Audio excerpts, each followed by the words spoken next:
Hello and welcome. Today, we delve into a discovery that challenged everything the Germans believed about American technological strength during World War II, an advanced radio set, found amidst the chaos of North Africa, that seemed ordinary but concealed a staggering secret. Could it be that the Americans had developed communication technology so sophisticated that it outstripped German expectations by years? Imagine this. German engineers, confident in their understanding of Allied failures, suddenly face a high-quality, crystal-controlled FM radio with modular construction, mass-produced in thousands, something they had dismissed as primitive. How could a simple tank radio contain 10 precision crystals, each ground to within parts per million? Could a device designed for battlefield simplicity actually operate with the stability and complexity of a high-end laboratory instrument?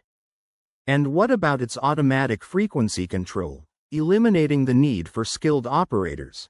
Was this a glimpse into a new industrial revolution in military manufacturing? But what if this equipment wasn't just a rare find? What if the entire American industrial approach, mass-producing reliable, easy-to-use, and highly advanced communication systems, had created a technological gap so vast that it was impossible for Germany to bridge? The key question is, was this the turning point where military victory shifted from tactical brilliance to industrial dominance? In this video, we will explore how these discoveries unveiled a truth far more devastating than any battlefield loss: that the United States had transformed wartime production into an unstoppable scientific and industrial juggernaut. From precision quartz crystals to modular, mass-produced radios capable of seamless, reliable communication across vast distances, the Americans had built a system designed not just for the war, but for future generations of technological supremacy. So, are we about to uncover the real reason Germany's defenses crumbled? Could a tiny quartz crystal have decided the outcome of the war? Buckle up, because what follows is the story of how industrial capacity, not just battlefield heroics, reshaped the course of history, and how a small component in a captured radio revealed the future of global power. The most astonishing truths start right now. On the cold morning of February 16, 1943, a significant discovery was unfolding behind the lines of the North African front. Engineer Klaus Hermann of the Oberkommando der Wehrmacht carefully, almost reverently, pried open a sealed metal case that had been recently captured from the chaos of battle. Inside lay an American radio set, a piece of equipment that by all accounts should have been primitive and outdated, yet its presence alone suggested something entirely different. Around him, 5 of Germany's most skilled and experienced radio engineers leaned forward intently, their eyes fixed on the device as they prepared to scrutinize this foreign piece of technology that had, until now, been beyond their reach. For 3 long years, the German military intelligence and propaganda machinery had consistently asserted that American technological advancements were inferior, mass-produced, unreliable, and the product of a nation of shopkeepers and assembly line workers who lacked the sophistication necessary for true innovation. The prevailing narrative insisted that American signals and radio equipment were primitive, relying on outdated designs, slow and poorly trained operators, and a reliance on sheer volume rather than quality. Intelligence reports from the Wehrmacht's own signals service had reinforced these beliefs, emphasizing that American radio communication depended on crude technology, incapable of sustaining reliable contact over great distances. However, what Hermann and his team soon uncovered threatened to shatter these deeply ingrained assumptions. As they carefully examined the radio, it became clear that the Allied forces were utilizing communication methods far more advanced than the propaganda had suggested. The equipment inside the case was a high-quality, sophisticated piece, and 508 Seychelles rupees radio set, still in pristine condition, recovered from a destroyed American M4 Sherman tank that had been ambushed and annihilated amidst the rugged mountains of Tunisia. Its wires, crystals, and manual remained perfectly intact, indicating that this equipment was operational and, more importantly, indicative of a technological level that diverged sharply from what German intelligence had expected. What Hermann and his colleagues discovered within those crucial first 72 hours was more than just a new piece of hardware. It was a revelation that threatened to rewrite their understanding of the American industrial and technological output. This discovery was poised to expose a chasm of capability so profound that it could fundamentally alter the strategic outlook of the entire German war effort. It was not merely about the quality of the radios but about the underlying industrial machinery, mass production techniques, and technological innovation that supported them. The intricate mathematics of radio wave transmission, coding, and circuitry would soon reveal a truth far more devastating than any battlefield defeat. A truth that illustrated how the United States had advanced beyond mere equipment to an industrial juggernaut, whose capabilities Germany could never hope to match. The moment of capture had begun 2 days earlier, on February 14, amidst the rugged terrain of the Kasserine Pass. General Erwin Rommel's forces, in a desperate and somewhat reckless counterattack against increasingly inexperienced American troops, had managed a fleeting tactical success.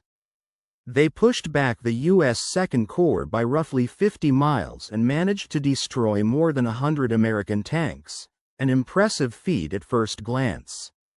Yet, the victory was, in many ways, a Pyrrhic one.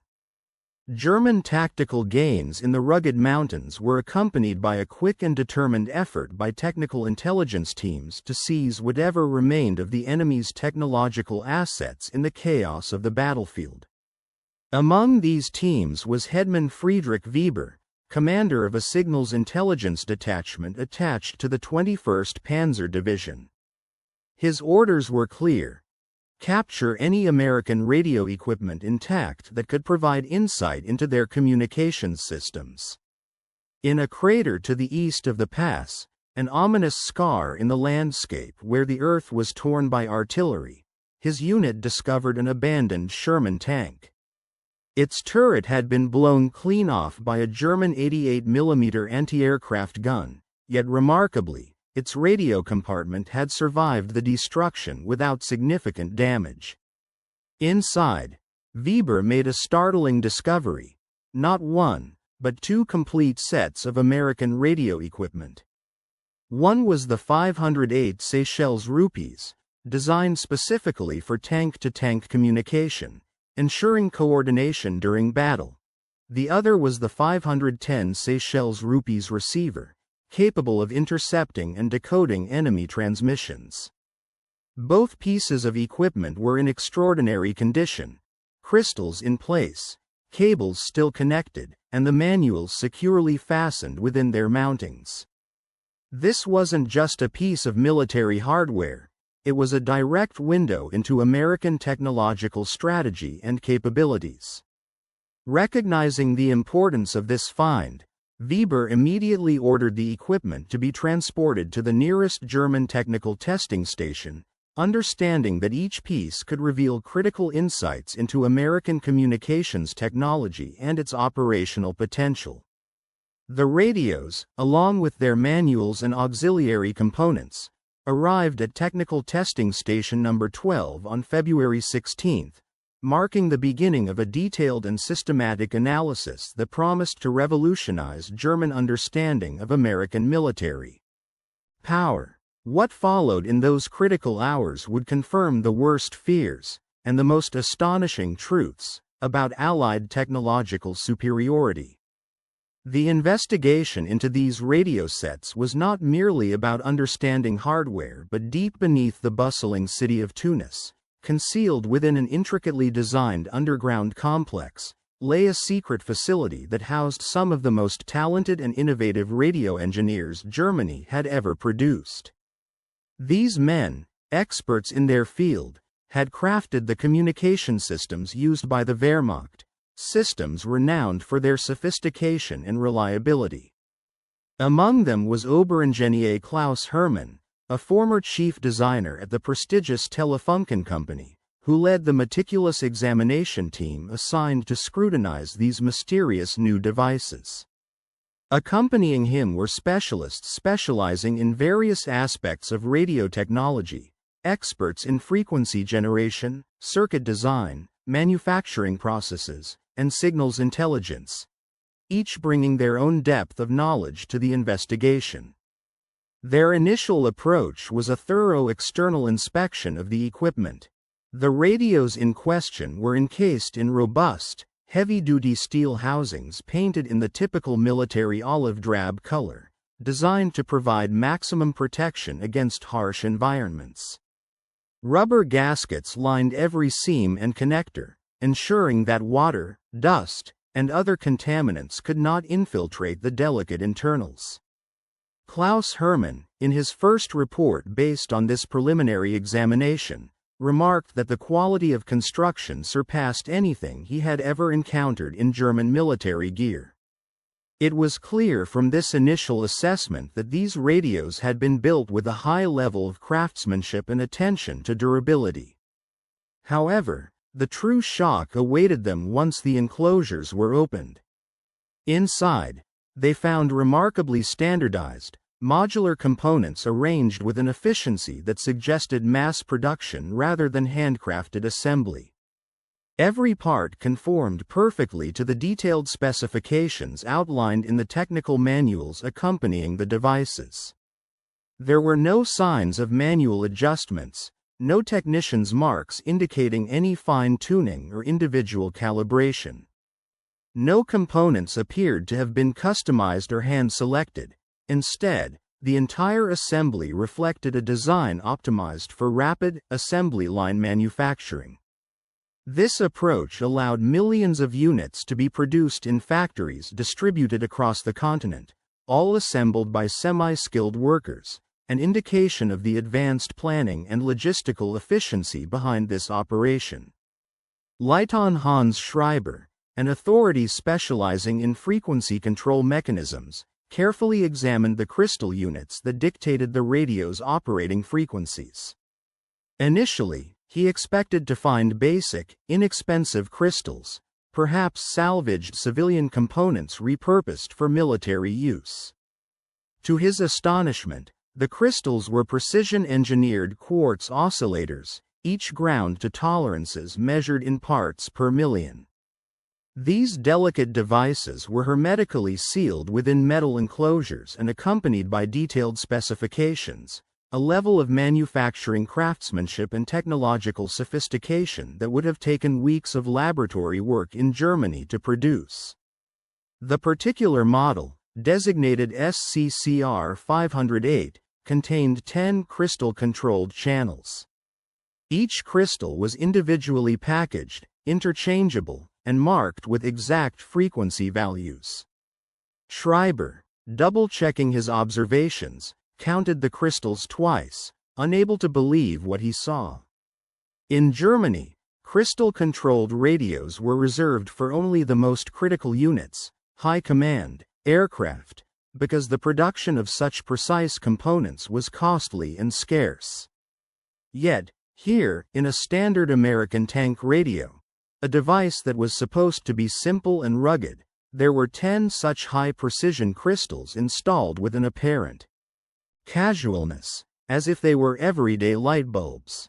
With a cautious hand, Schreiber removed one crystal and scrutinized it under magnification.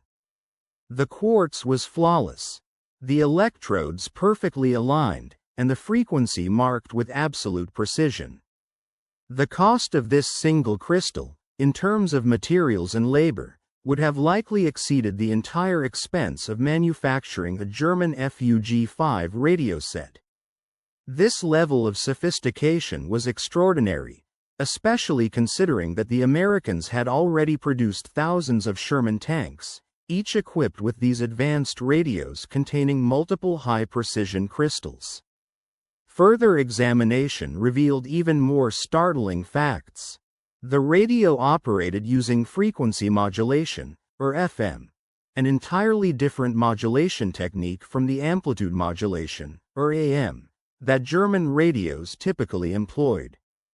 FM communication was theoretically superior, providing clearer, static-free signals and better resistance to interference, which was highly advantageous in combat conditions.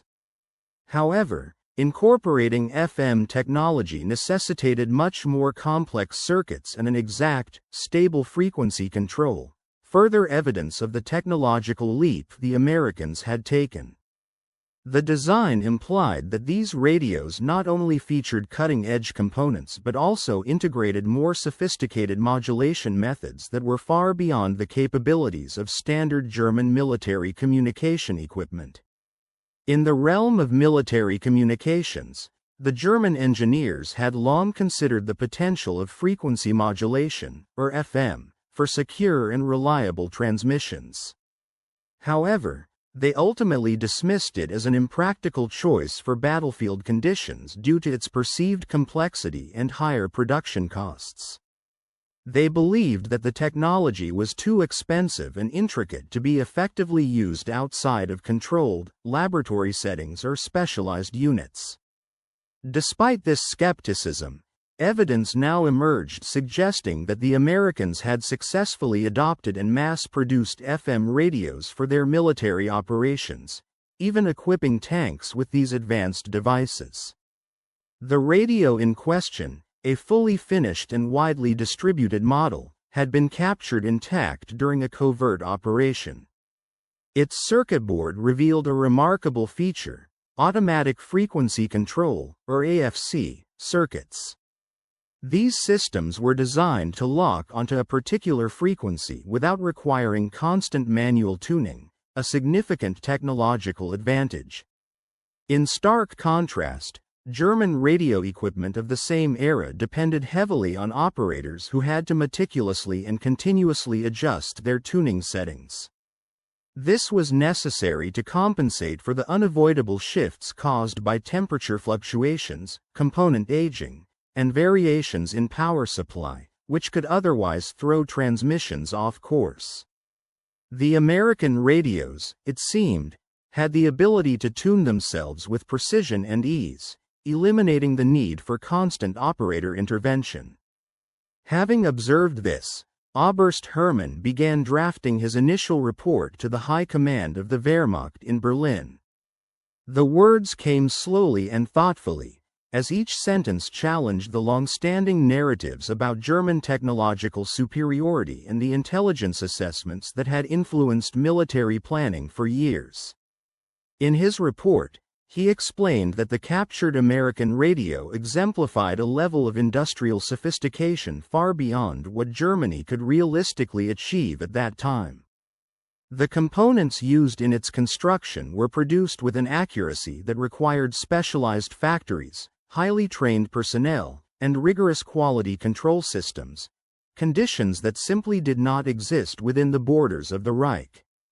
More alarming still was the realization that this radio was not a prototype, nor a limited production model meant for testing or special missions. Its design clearly indicated mass manufacturing. Every detail pointed toward a high volume production line mass producing these radios in the thousands.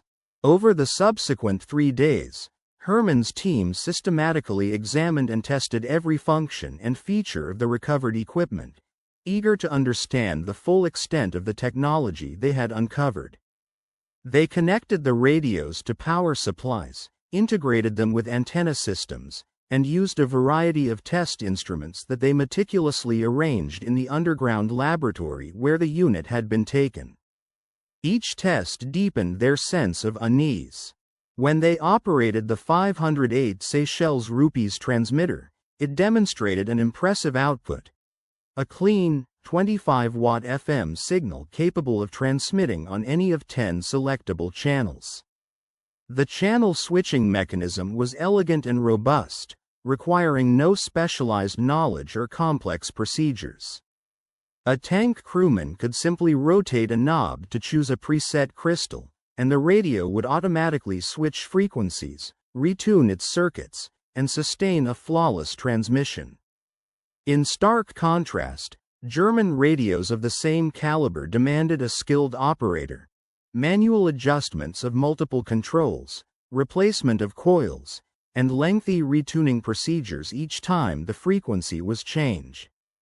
Such operations were time-consuming, error-prone, and required a high level of technical knowledge, luxuries unavailable in most frontline conditions.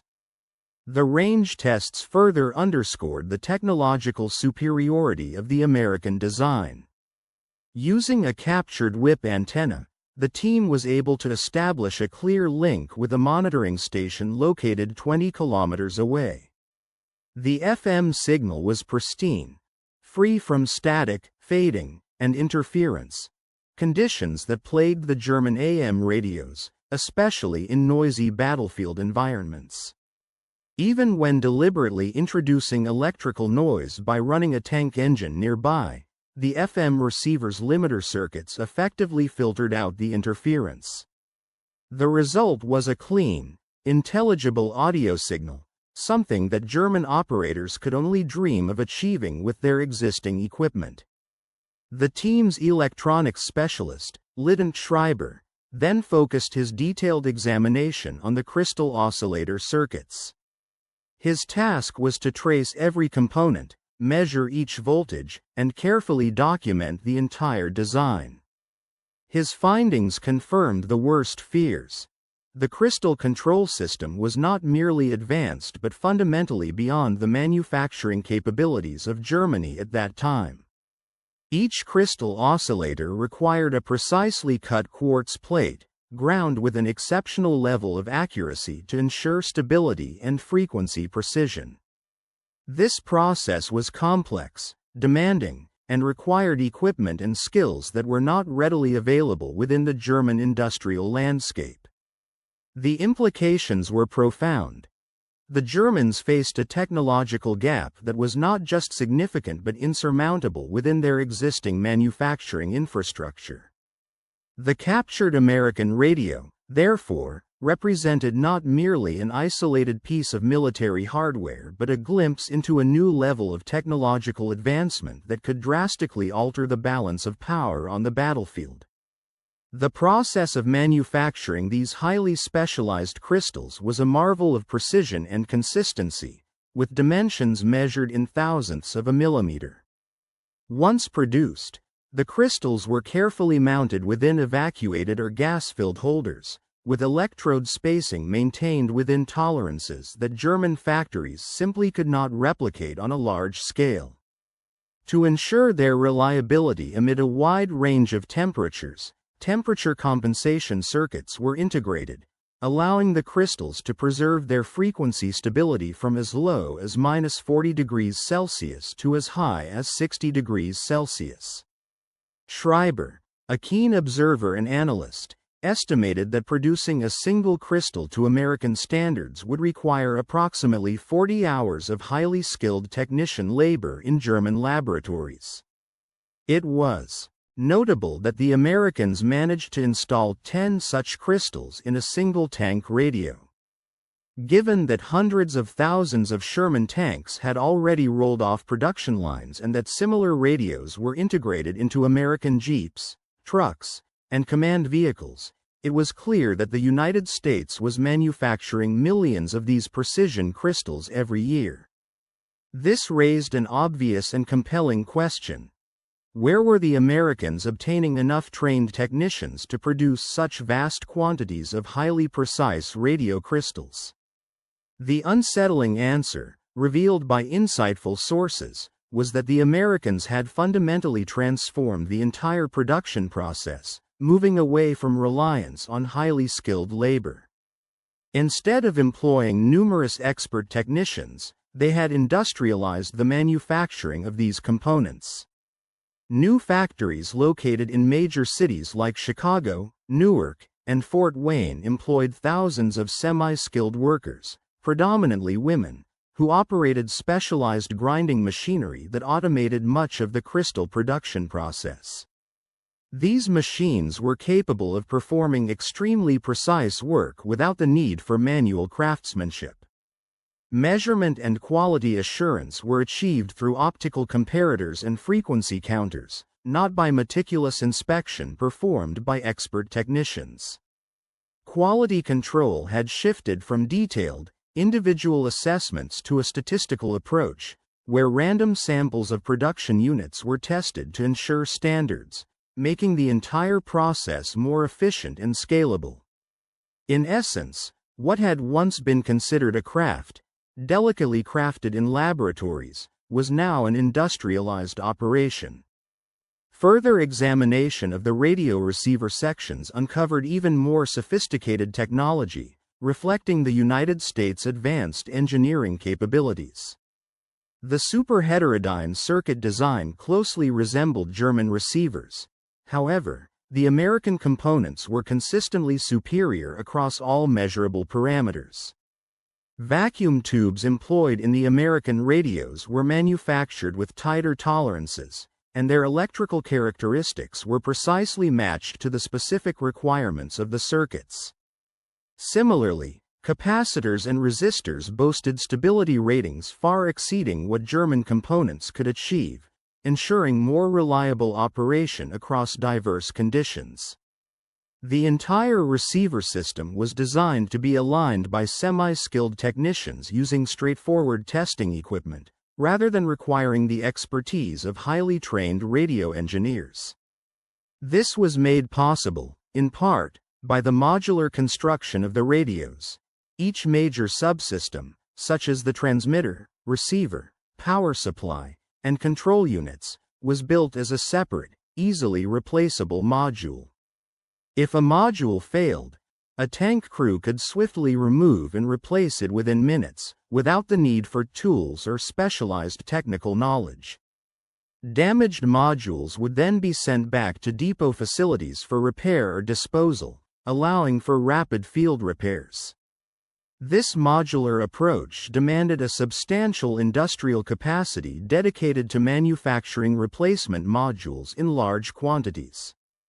Yet, it provided a significant tactical advantage. American tanks could maintain effective communication capabilities under battlefield conditions that would have left German vehicles silent for days while technicians attempted field repairs. The team also scrutinized the technical manuals accompanying these radios.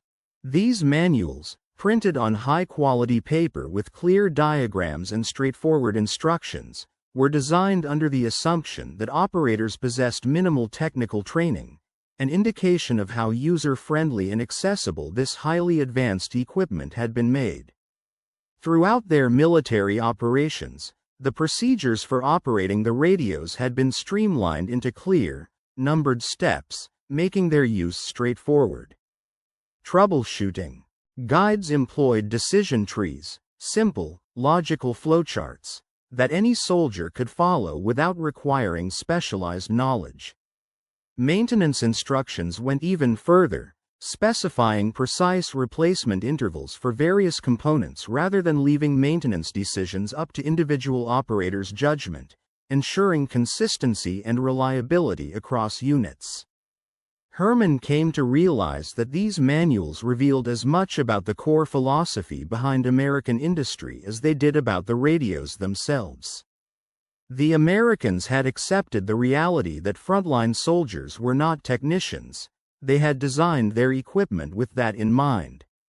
Instead of imposing the burden of understanding complex electronics on every radio operator, they crafted devices that any reasonably intelligent soldier could operate and maintain using basic procedures. This approach demanded more advanced manufacturing techniques and innovative design but ultimately addressed a crucial military challenge: maintaining effective communication under combat conditions, where skilled technicians might be scarce or unavailable. In stark contrast, German radios were sophisticated and required operators with specialized training, technicians who understood radio theory, could perform field repairs, and exercised sound technical judgment to keep temperamental equipment functioning.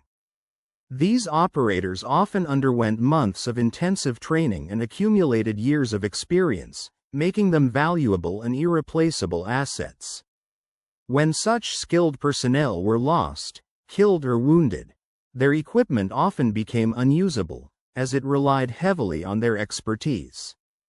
By the end of the third day, the team tasked with examining the captured American radios had meticulously documented every circuit, measured all components, and tested every function. Their work was exhaustive. The resulting report submitted to the Wehrmacht High Command spanned more than 200 pages, densely packed with detailed technical analysis, photographs, circuit diagrams, and specifications of each component. The findings shook the military establishment. American radio technology was ahead by 5 to 10 years in key technological areas. These advancements included frequency modulation, crystal-controlled oscillators, automatic frequency switching circuits, and modular construction, all fundamental improvements that rendered German tactics or operator skill insufficient to bridge the gap. More critically, American radios had been designed with mass production in mind from the outset. Every element of their design reflected an industrial philosophy rooted in scalability and efficiency, an approach that Germany simply lacked at the time. Hermann's analysis estimated that Germany would need to build approximately 30 new specialized factories, train around 50,000 additional workers, and allocate resources equivalent to the entire annual budget of the Luftwaffe just to match American radio production capabilities. Even under these immense efforts, Germany faced significant shortages of raw materials, particularly high-quality quartz crystals and other rare elements necessary for manufacturing precise components. The conclusion was clear and inescapable. The United States' industrial capacity had rendered their technology militarily superior in a way that could not be offset by tactics or operator skill alone. The strategic implications were profound. The report was dispatched to Berlin on February 25, year of our Lord 1943, and was classified as most secret. Its distribution was limited to a select few high-ranking officers within the Wehrmacht High Command and the Reich Ministry of Armaments. The reaction to this revelation was silence, a recognition of its gravity but an unwillingness to confront the truth openly. No new factories were authorized, and no emergency programs were launched to address the crisis. The implications were too overwhelming to acknowledge outright, and therefore, no immediate decisive action was taken. Yet, despite this, the work of Technical Testing Station 12 was only just beginning. In the following months, even more American equipment fell into German hands, each capture providing additional insights and data. Every seized radio set became a valuable source of intelligence, further confirming the technological gap and exposing the weaknesses in German military communications. This ongoing influx of American technology promised to shape the next phase of the conflict, as the Germans grappled with the reality that their traditional industrial methods could no longer keep pace with the rapid innovations coming from across the Atlantic. The newly uncovered intelligence provided compelling evidence of America's technological and industrial dominance during the war. One notable example was the SCR-300 radio, famously known as the backpack walkie-talkie, which showcased groundbreaking advancements in communication technology. This device integrated frequency modulation, or FM, into a compact, portable unit that weighed just about 18 pounds. Despite its lightweight design, it was capable of establishing reliable voice communication over distances of up to 5 kilometers, a feat that was quite impressive at the time. In stark contrast, German portable radios with similar range capabilities were significantly heavier, often exceeding 40 pounds in weight. These systems also depended on bulky external battery packs, which added an additional 20 pounds to the overall weight, making them cumbersome and less practical for rapid deployment. An extraordinary piece of intelligence was the discovery of an -299 Seychelles rupees radio system, captured in Sicily during July of 1943.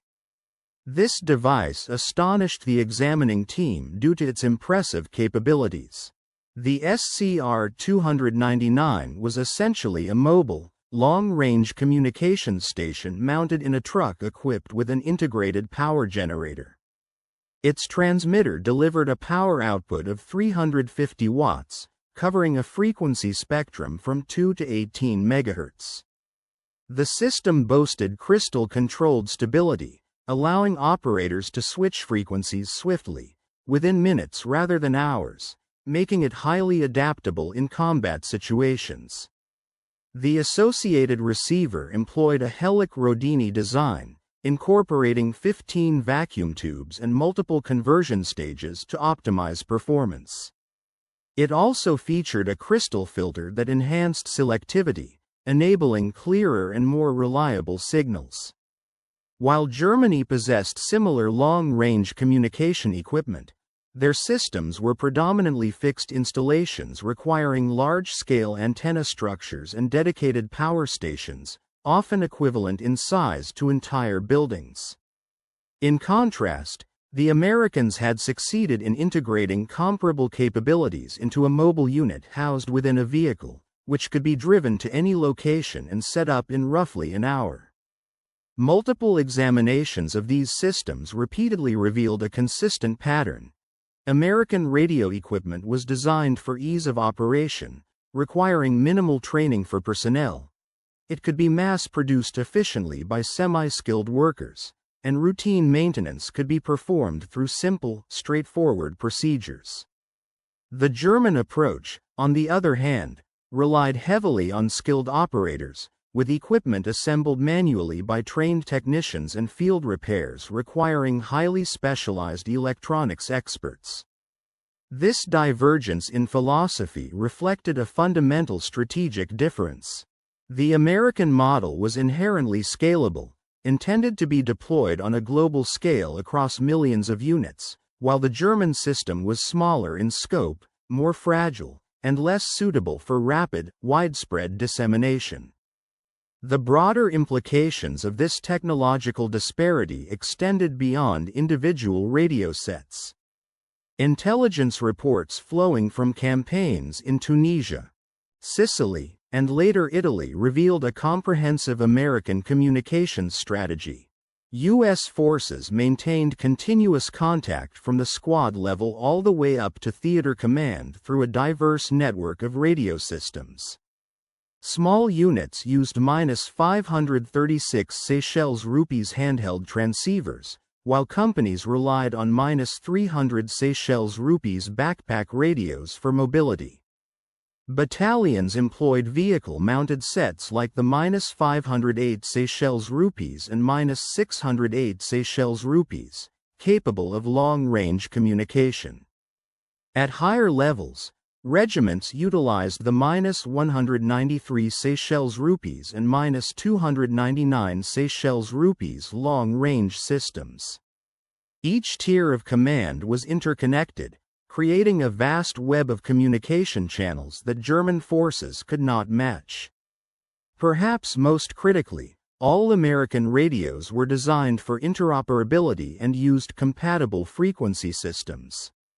A forward observer equipped with an -300 Seychelles rupees could contact an artillery battalion 20 kilometers away using an SCR-608, as both systems operated with FM modulation on compatible frequencies stabilized by crystal control. This seamless connectivity allowed for rapid coordination and operational flexibility. In stark contrast, German forces employed multiple incompatible radio systems, each requiring different frequencies, modulation schemes, and operational procedures. This complexity hampered their ability to establish unified, responsive communications networks. By the summer of 1943, German signals intelligence had documented over 50 distinct American military radio types, ranging from handheld transceivers to airborne command sets. Intelligence estimates, based on captured serial numbers and production reports, indicated that American factories were producing in excess of 100,000 military radio units each month. This massive output underscored the United States' technological ingenuity and manufacturing capacity, enabling a communications infrastructure that was both extensive and highly reliable. At their peak, American manufacturing facilities were capable of producing around 15,000 units of various electronic devices each month, demonstrating an impressive scale of operation. During this time, teams of technicians and analysts dedicated their efforts to thoroughly examining the manufacturing documentation of American electronics, meticulously analyzing the detailed records and specifications that outlined how these electronic products were designed and assembled. The documentation uncovered a highly systematic approach to manufacturing, with technical orders, parts lists, and maintenance manuals revealing an infrastructure that supported uniformity and interchangeability across multiple types of radio equipment.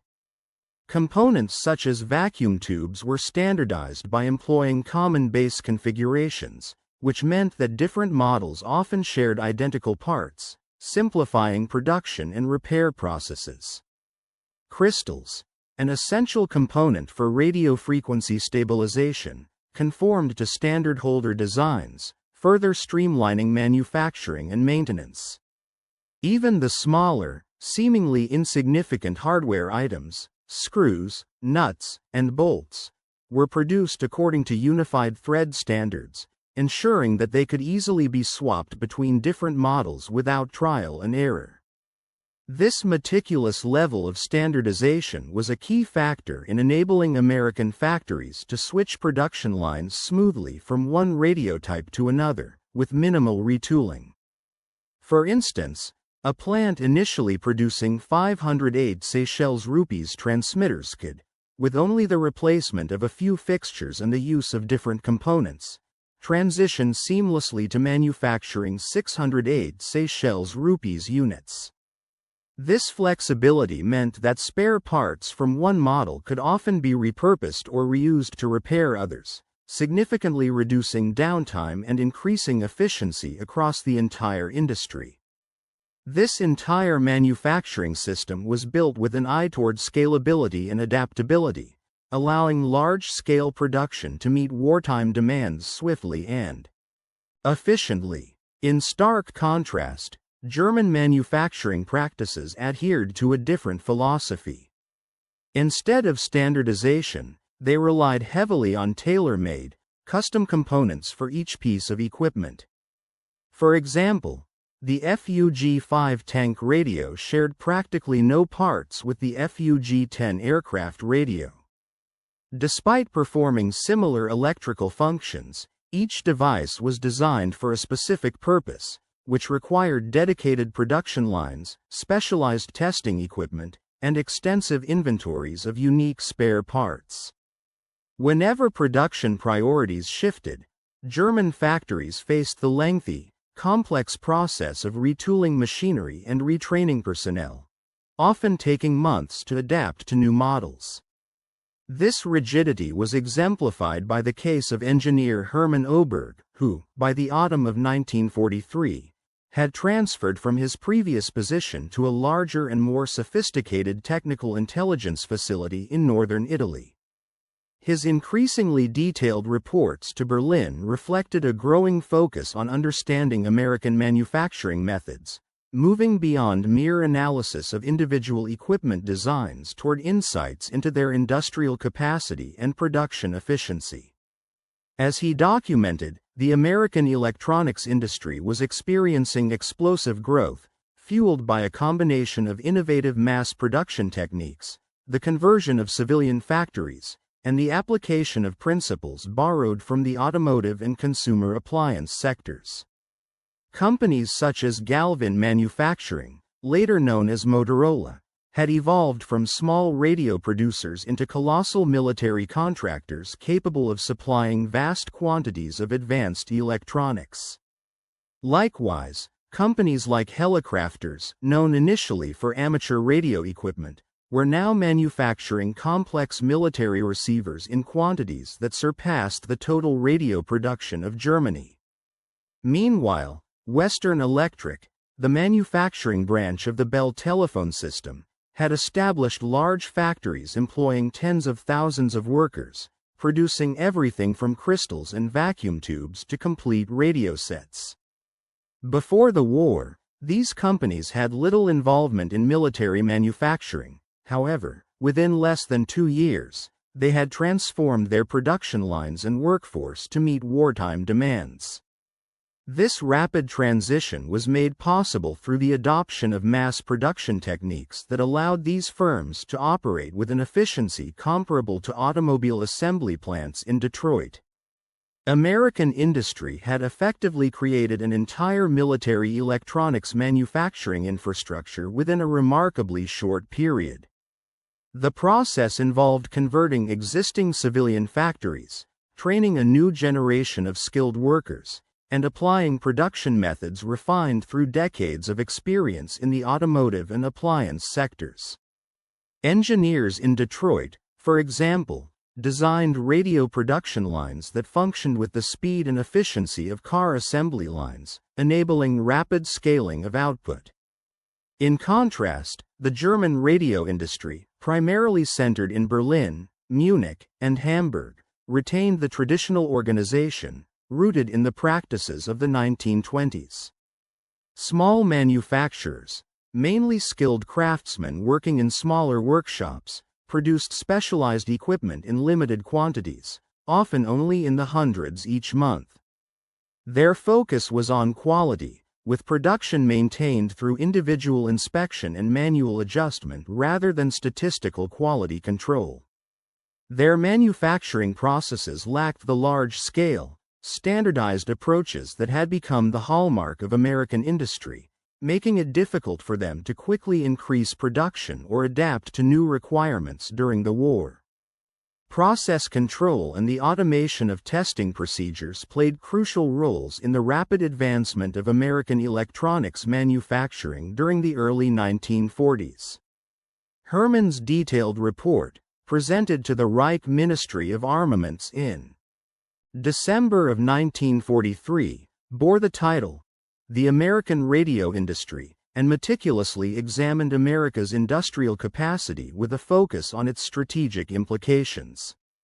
The document laid bare the staggering scale of American production, revealing that the United States was manufacturing annually what would have taken Germany 2 decades to produce under its own conditions. This gap extended far beyond mere technological differences. It embodied disparities in industrial scale, organizational efficiency, and philosophical approach to manufacturing. Herman's assessment suggested that American factories possessed enough capacity to produce enough military radios to equip 1,000 divisions, yet, at that point, the actual deployment by the United States was only around 90 divisions. This surplus capacity translated into an almost limitless supply of replacement equipment, ensuring that American forces could maintain operational readiness without concern for restocking. Damaged radios in American units were typically discarded and replaced rather than repaired, reflecting a logistical philosophy that prioritized swift replacement over repair in the field. Furthermore, outdated radio models, once retired from frontline use, were transferred to training units where personnel could learn maintenance procedures on obsolete equipment.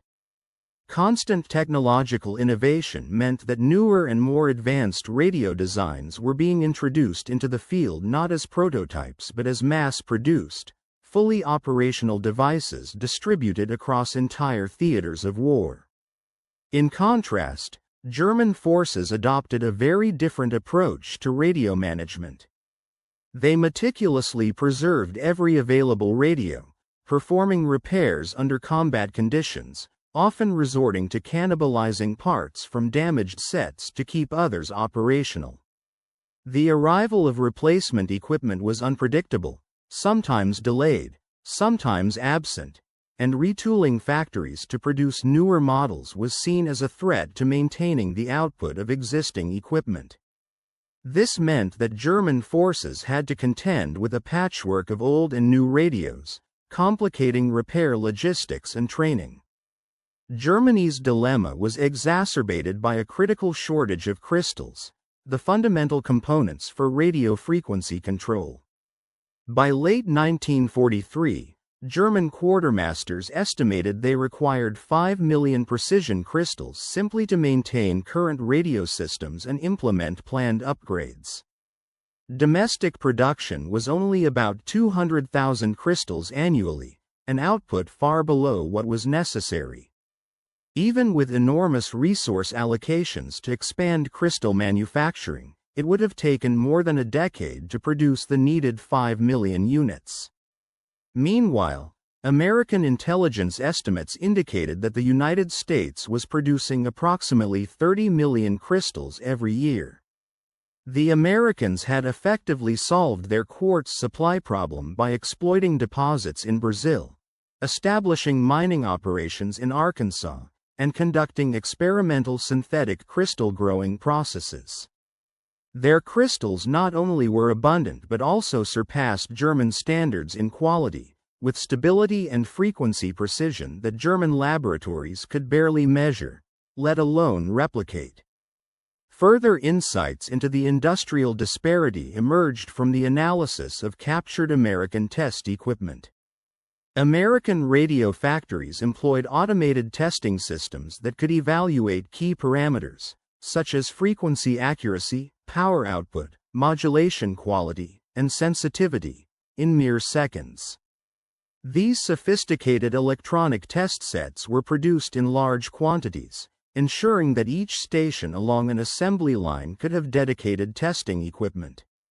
In stark contrast, German factories relied on manual testing procedures, which required highly skilled technicians and took several minutes to evaluate each unit. One notable piece of captured American equipment was a Measurements Corporation signal generator, an indispensable instrument for quality control.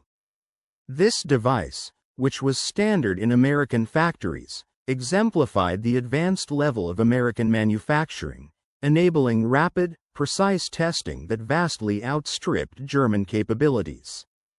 Such disparities in process control, automation, and quality assurance illuminated the profound industrial and technological gulf that separated the American war effort from that of Germany. Herman's report underscored that America's investment in automation, supply chain management, and research and development gave it a decisive advantage in mass-producing reliable, high-quality radio equipment, an advantage that had far-reaching strategic implications for the outcome of the war. In the realm of radio communication technology, American advancements reached a level of precision and sophistication that left their German counterparts far behind. The American systems boasted finely tuned signals across the entire range of radio frequencies, a feat made possible through meticulous engineering and rigorous calibration. These devices could be adjusted with such exactness that their signals were perfectly synchronized across the spectrum, ensuring maximum clarity and efficiency.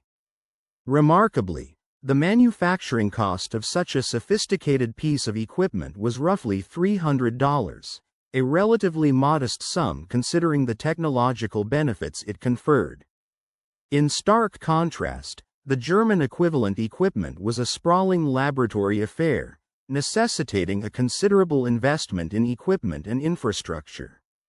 Their setup required numerous separate oscillators, attenuators, and frequency meters, collectively costing a fortune in the local currency, thousands of rich marks, and demanding constant calibration efforts from skilled engineers to maintain operational accuracy. This extensive and complex setup was not only costly but also less reliable, often requiring ongoing adjustments to stay in tune. By the beginning of 1944, the intelligence gathered from ongoing technical reconnaissance painted a disturbing picture.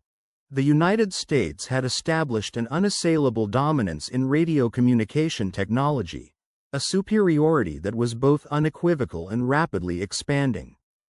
American production facilities were churning out more radios each month than the entire German military arsenal possessed at any given time, illustrating the sheer scale and efficiency of their military-industrial complex.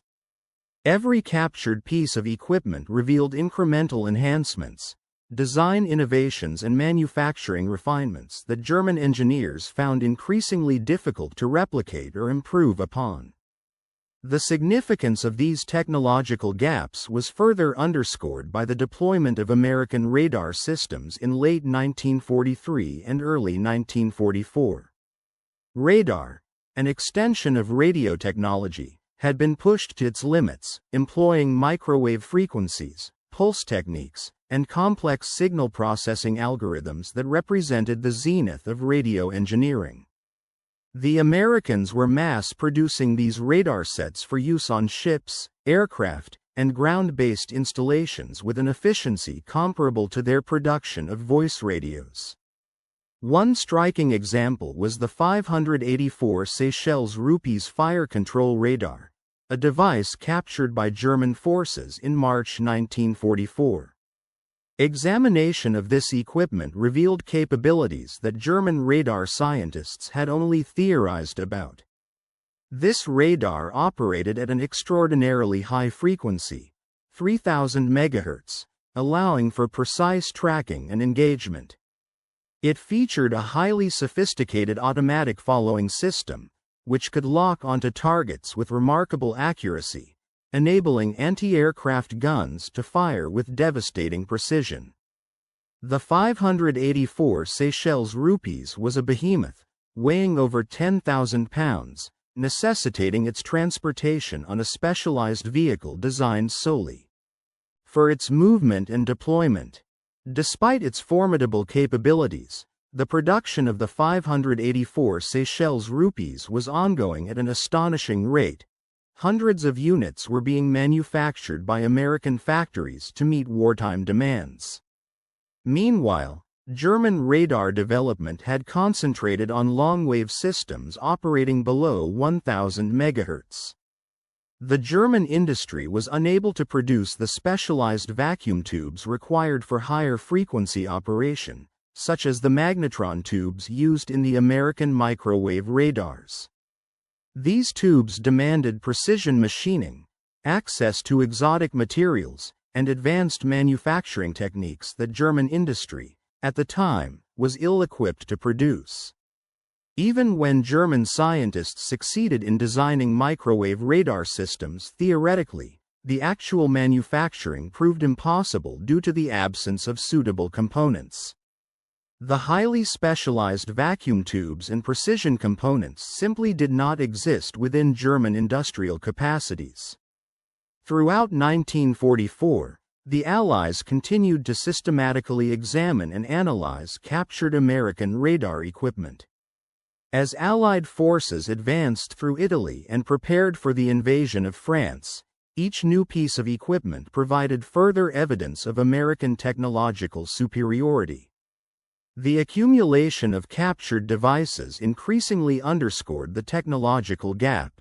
Regularly, new models of radios and radar systems emerged, each demonstrating improved performance and reliability. For instance, the 694 Seychelles Rupees, introduced in mid-1944, enhanced tank communication systems through frequency modulation, providing greater operational range and more reliable signals under combat conditions. Additionally, the 619 Seychelles Rupees aircraft radio offered hundreds of crystal-controlled channels, allowing for near-instantaneous frequency switching, an essential feature for maintaining secure and effective communication in fast-moving aerial combat. Throughout this period, American equipment continued to demonstrate a trend of steadily increasing reliability. Early models, such as the 300 Seychelles rupees radios, had occasional issues related to moisture ingress and battery contacts, which caused operational hiccups. However, captured examples from the late 1944 period revealed that these problems had been addressed through design improvements. Engineers had redesigned the radio cases to provide better sealing, incorporated improved sealing mechanisms, and implemented modifications to enhance overall durability in the challenging conditions of war. These refinements reflected the relentless drive for perfection that characterized American military manufacturing, an effort that consistently outpaced the capabilities and innovations of Germany's industrial sector. During the course of the war, the development and deployment of radio communication equipment revealed stark contrasts between American and German technological approaches, efficiency, and durability. The Americans were not merely producing a large quantity of equipment, they were actively refining and enhancing their designs throughout the conflict. This continuous improvement was driven by real-time feedback from troops on the front lines, allowing engineers to incorporate invaluable lessons learned during combat operations. As a result, American radios became increasingly reliable and resilient under the harsh conditions of the battlefield. Conversely, German engineers, despite their initial expertise, often saw their equipment's quality diminish over time, especially as the war drew on and resources became scarcer. The shortages faced by Germany during the later years of the war further compounded their problems. Limited supplies of high-quality materials led to the substitution of inferior components in radios, which inevitably reduced their operational lifespan and dependability. Additionally, the German military experienced a significant loss of skilled technicians and workers who were conscripted into frontline combat units, leaving fewer experienced personnel available to maintain and repair electronic equipment. The remaining workforce, often less skilled, struggled to uphold quality standards, causing a decline in production reliability. Factories, under increasing pressure to meet wartime demands, prioritized output volume over the production of durable, high-quality radios. As a result, radios that were expected to last for years frequently failed after only months of use in the field. By the time the Allied forces launched the Normandy invasion in June of 1944, German technical intelligence teams had already compiled a comprehensive understanding of the formidable communications advantage held by the Allies. On the ground, the disparity in radio capabilities was starkly evident. Allied units carried more radios than the entire German army had in total. Every Allied company maintained radio contact with its battalion headquarters, and each battalion could directly communicate with division command, ensuring seamless coordination across different levels of command.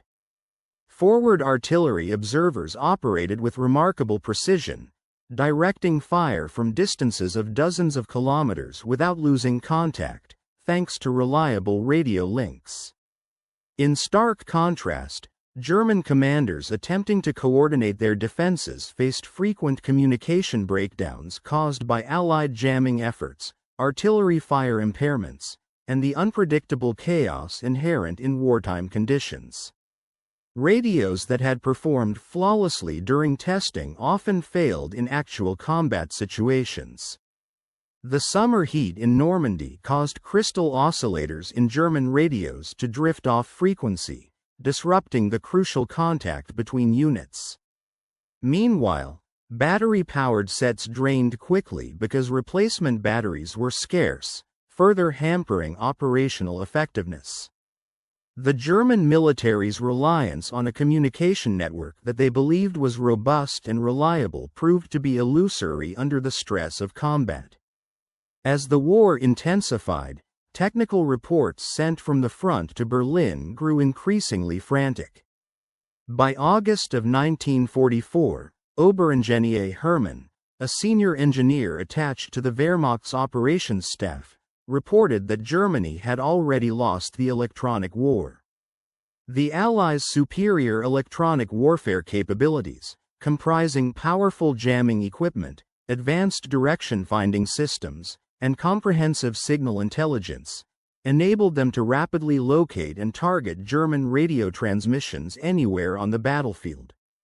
Allied signals intelligence was so advanced that German codes could be broken within minutes, radio frequencies monitored continuously, and enemy troop movements tracked through the analysis of their radio traffic. This relentless surveillance and interception effort allowed the Allies to anticipate German maneuvers and disrupt their command and control chains effectively. The momentum shifted decisively in late 1944 and early 1945 as Germany's industrial capacity crumbled under relentless Allied bombing campaigns. Key production facilities of radio equipment fell one after another. The Telefunken plant in Berlin was destroyed in November of 1944. Lorenz manufacturing complex in Stuttgart was repeatedly bombed, and the Crystal production facility in Sudetenland was captured by Soviet forces in January of 1945. By March of that year, German radio production had essentially ground to a halt. Although existing radio equipment continued to operate, it was increasingly maintained under desperate circumstances by technicians who scavenged parts from damaged sets, improvised repairs, and used whatever materials were available.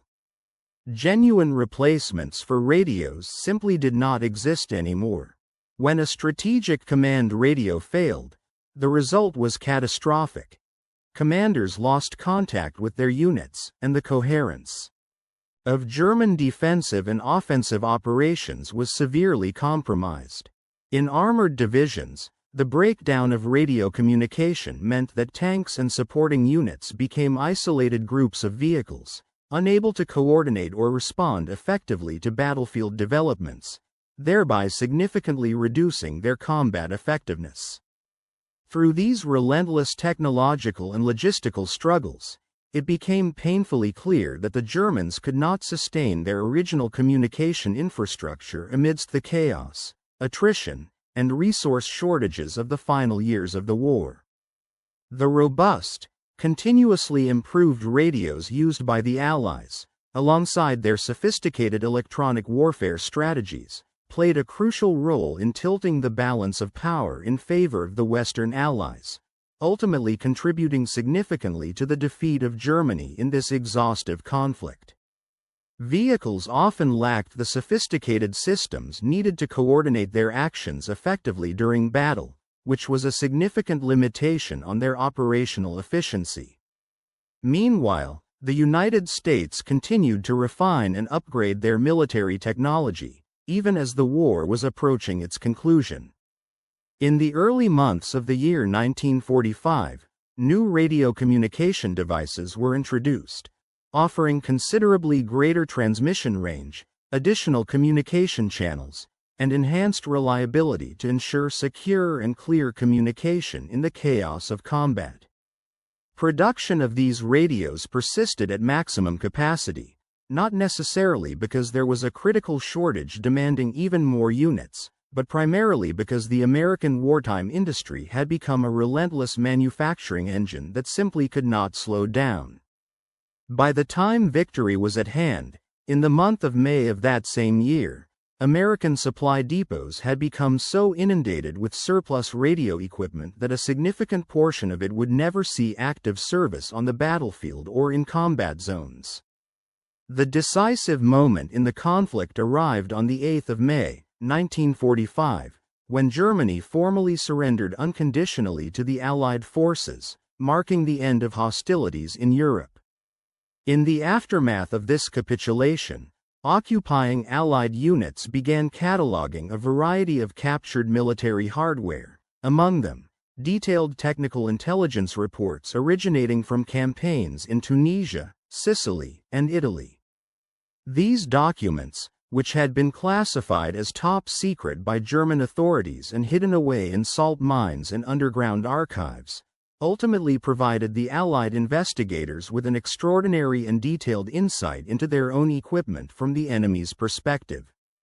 In the summer months of 1945, American technical teams scouring German military installations were taken aback by the thoroughness with which the Germans had examined and studied the captured American radios.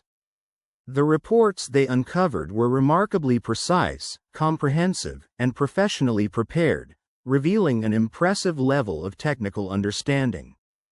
These documents not only pinpointed the specific advantages possessed by American technology but also candidly acknowledged Germany's inability to match the technological prowess of the United States. One particularly revealing report was penned by Klaus Hermann, an engineer from Oberun, in April of 1945, as Soviet forces encroached upon Berlin. This document served as his final testament to the ongoing technological struggle in the war. Hermann's analysis was clear and uncompromising.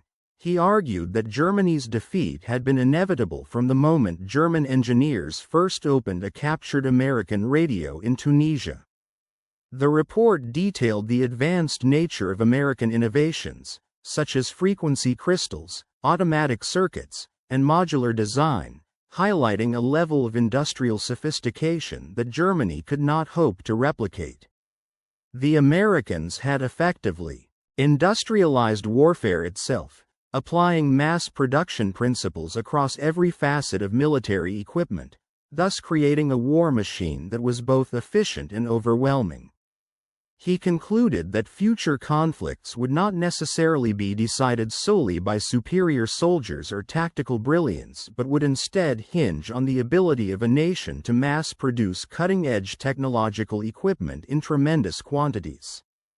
Germany, despite having well-trained soldiers, competent generals, and reasonably effective tactics, lacked the essential industrial infrastructure required to sustain American levels of production. This deficiency was glaringly evident even in the simplest of components, such as radio crystals, which needed to be manufactured with exacting tolerances, something that American factories, staffed by countless young women working tirelessly, could produce in the millions. In contrast, German laboratories, strained and limited by their resources, struggled to manufacture even thousands of such units. The post-war fate of German engineers, who had examined and studied the American equipment they had captured, reflected the stark realities of the post-war world order. In the year 1946, Klaus Hermann was recruited by American authorities, and over the subsequent 2 years, he meticulously documented German radio technology for United States intelligence agencies. His work became instrumental in understanding the technological landscape and identifying innovations worth salvaging. Later, Hermann transitioned into a role as a consultant for American electronics firms, aiding them in comprehending and building upon the German innovations that proved to be valuable assets.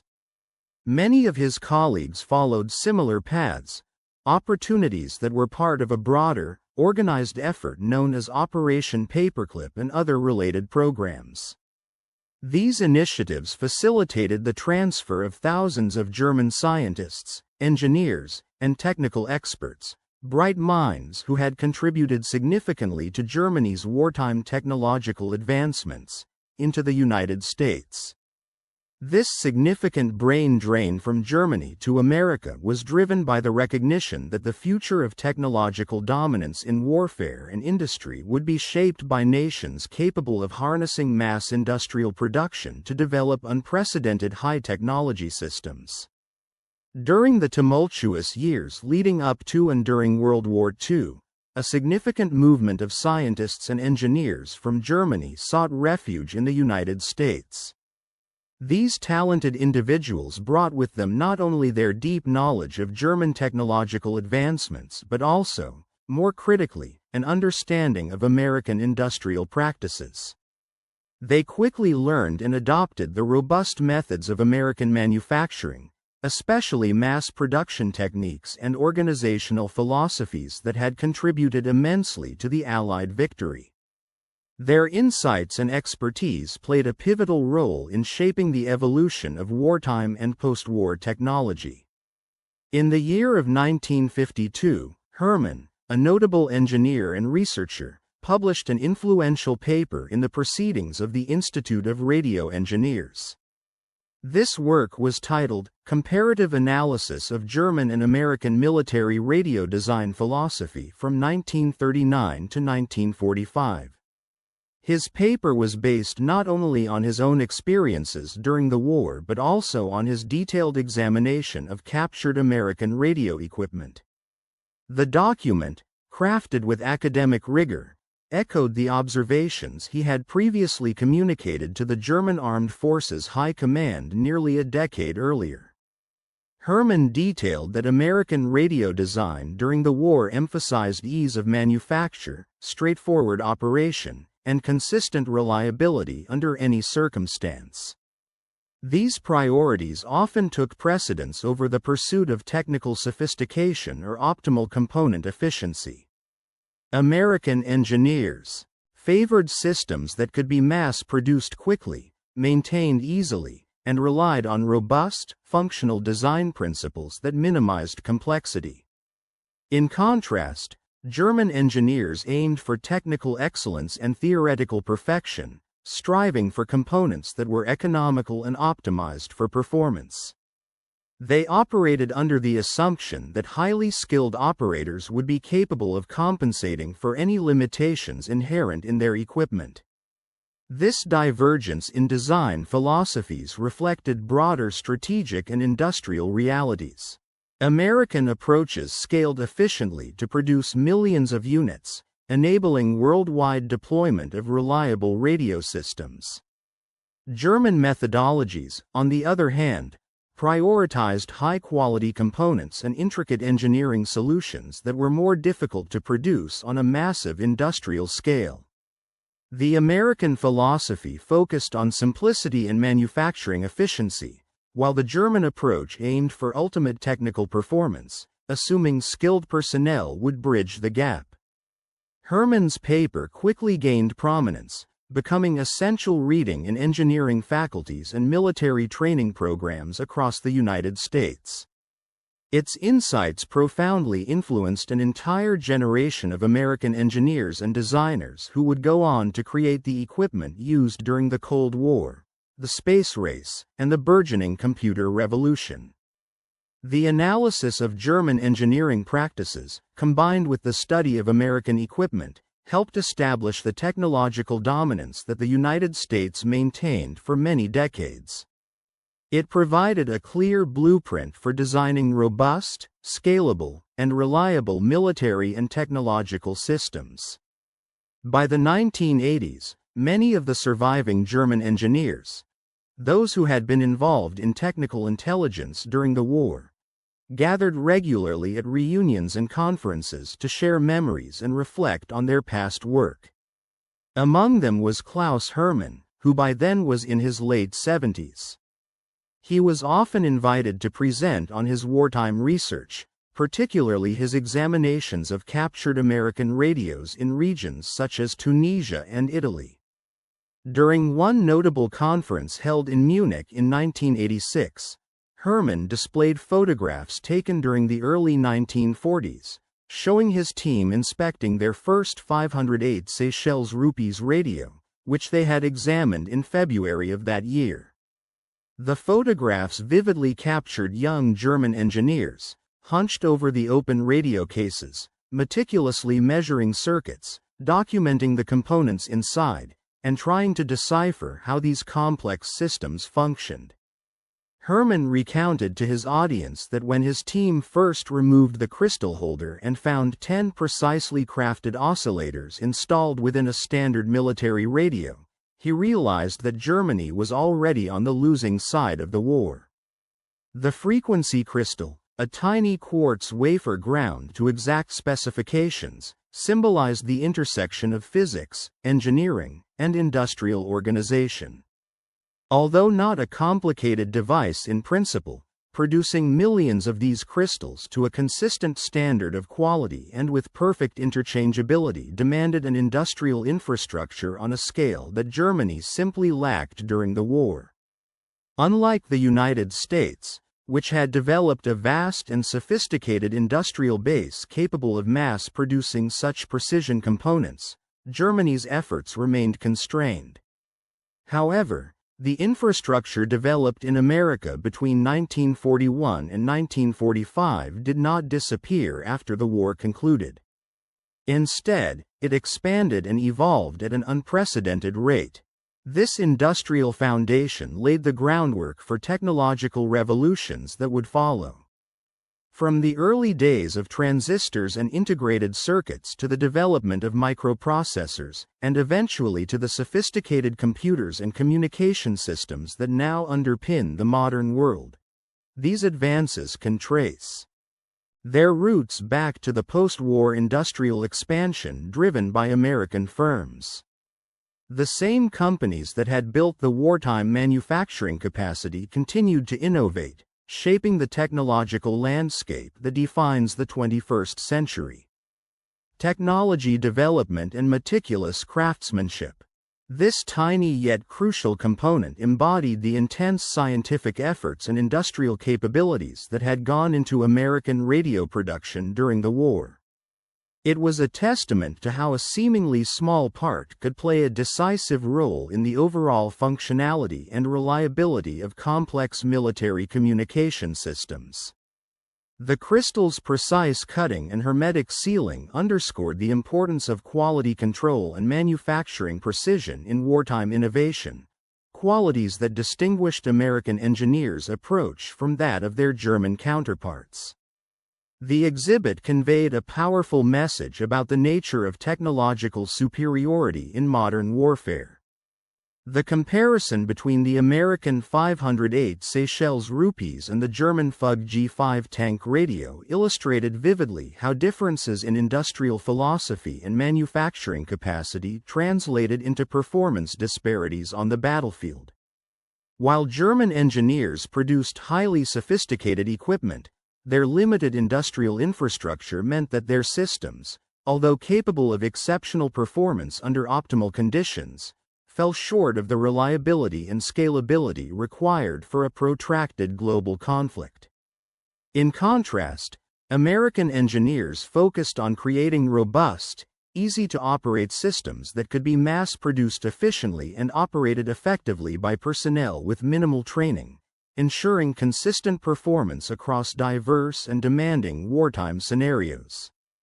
This contrast underscored a fundamental lesson in technological development.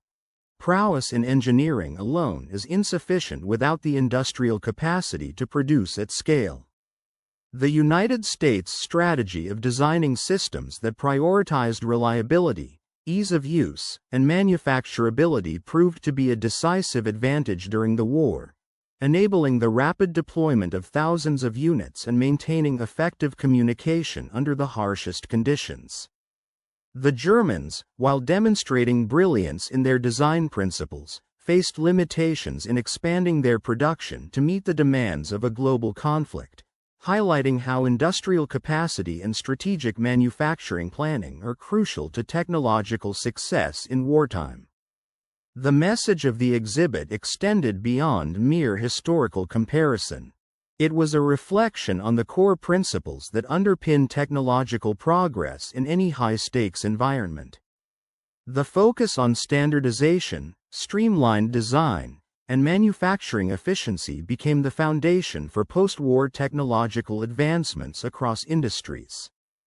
The lessons from that era, such as the importance of designing for production and operation simplicity, continue to influence modern engineering practices, especially in fields where reliability and scalability are paramount. In essence, the displays served as a reminder that technological excellence depends not only on the ingenuity of individual engineers but also on the broader industrial and organizational frameworks that support production and deployment. The tiny crystal, precisely crafted and sealed, was more than just a component. It was a symbol of the American approach to innovation, one that integrated scientific sophistication with industrial pragmatism, ultimately shaping the future of global communications and technology.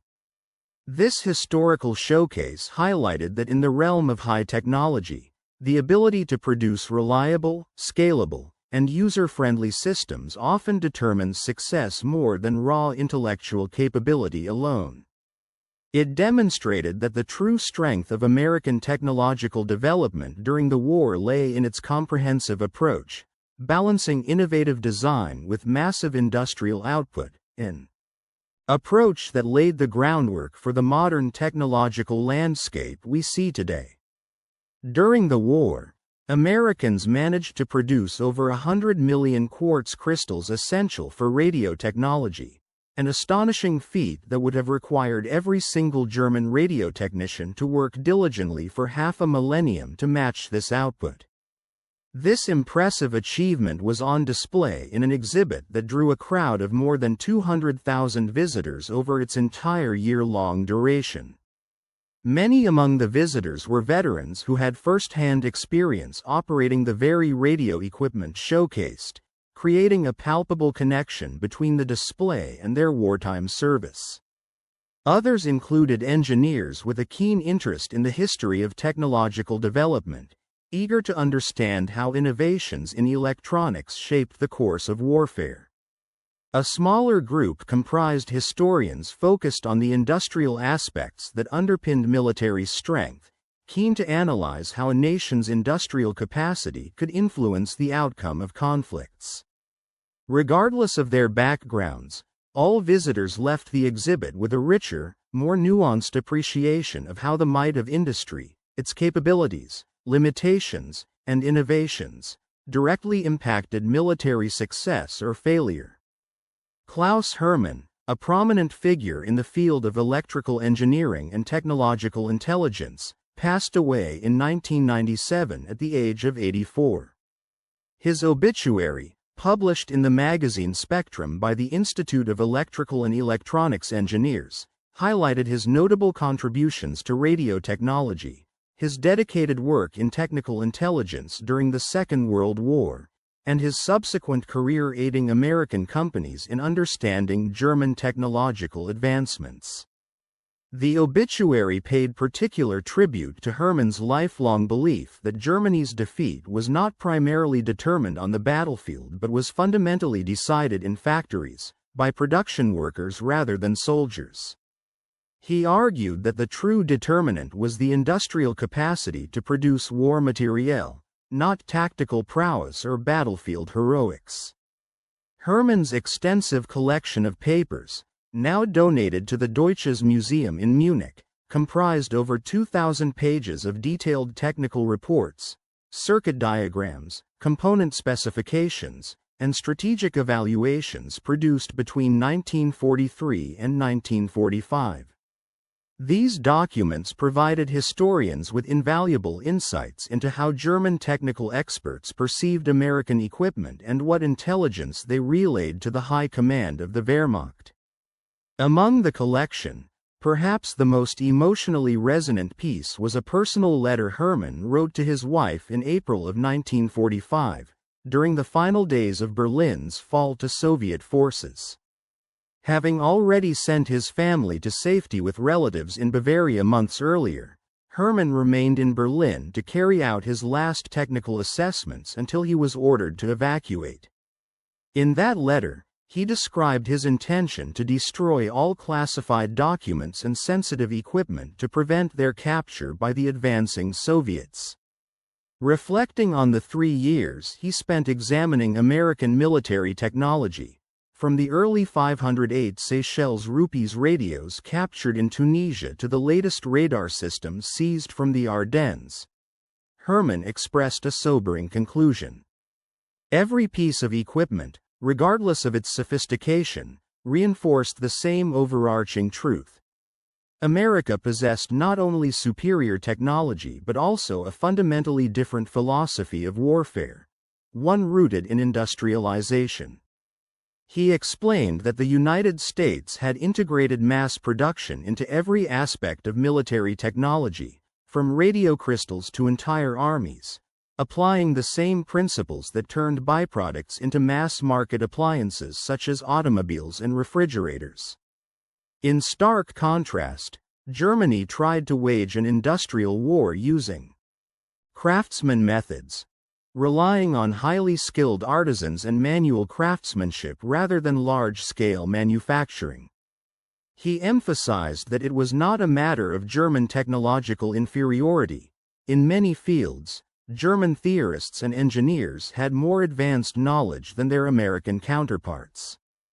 However, as Hermann pointed out, theory alone does not determine victory in war. What truly determines success, he asserted, is production capacity, the ability to rapidly and sustainably manufacture the necessary quantities of tanks, aircraft, radios, and other vital equipment. The nation that can produce more, faster, and with greater precision will ultimately overpower any adversary, regardless of individual skill or bravery. Hermann concluded his letter with a stark prediction. Should another war occur, it would be even more driven by industrial capacity than the previous one. Victory would then belong to the nation with the greatest manufacturing strength, the most advanced technological infrastructure, and the ability to produce precision components en masse. A profound shift in the very nature of warfare, where technological superiority alone was no longer enough to guarantee success. Instead, the ability to produce vast quantities of advanced, precisely engineered components became the decisive factor, fundamentally altering the landscape of military power. America, during that pivotal period from 1941 to 1945, vividly demonstrated its unmatched capacity to manufacture vast quantities of critical components, including radio frequency crystals, which were essential for reliable communications. These crystals, small but vital, exemplified the American industrial approach, combining meticulous precision engineering with the unprecedented ability to produce millions of identical units at scale. This capability allowed the United States to equip its military and broader economy with a level of technological sophistication and mass production efficiency that no other nation, not even the most resource-rich or populous Soviet Union, could emulate at that time. Hermann, a keen observer and analyst, believed that no single nation would ever be able to match or surpass this level of industrial power, a belief that history subsequently validated. The subsequent Cold War era was characterized by a relentless competition centered on enhancing industrial output, pushing technological boundaries, and refining manufacturing processes. Despite the Soviet Union's vast territorial resources and enormous population, it was continually outpaced in critical industries such as electronics, computer technology, and industrial automation, areas that became the new battlegrounds of national strength. The story of German technicians examining captured American radio equipment during campaigns across Tunisia, Sicily, and Italy encapsulates the broader narrative of industrial warfare. It highlights a revolutionary shift from warfare primarily influenced by tactical skills, individual bravery, and strategic ingenuity to a domain where the sheer capacity to produce sophisticated technology at scale became the ultimate determinant of victory. The small frequency crystals, which may have seemed insignificant at first glance, were in fact emblematic of this transformation. They showcased how precision engineering could be scaled up to mass production, a feat never achieved before on such a scale, that allowed the United States to generate millions of perfect replicas efficiently and reliably. This mastery of manufacturing extended far beyond radio crystals. It laid the groundwork for the production of every kind of military hardware and, eventually, every consumer product that America manufactured. The lessons that German engineers learned from studying American equipment in the theaters of war were harsh but illuminating. They underscored a critical truth. Possessing superior individual components or equipment was meaningless if an enemy's industrial capacity enabled them to produce these components in sufficient quantities to sustain entire armies. Furthermore, having the most advanced technology was ineffective if the soldiers and operators could not reliably employ it, which necessitated extensive training and support.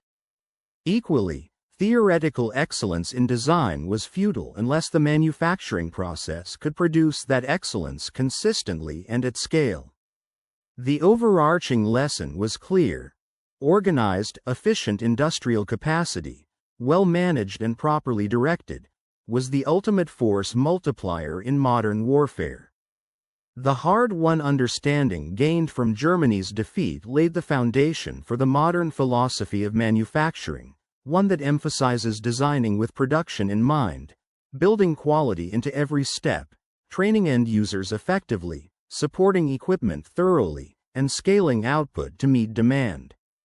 These principles, which became evident through the mass production of American radio equipment during the war, now form the backbone of manufacturing practices across industries worldwide.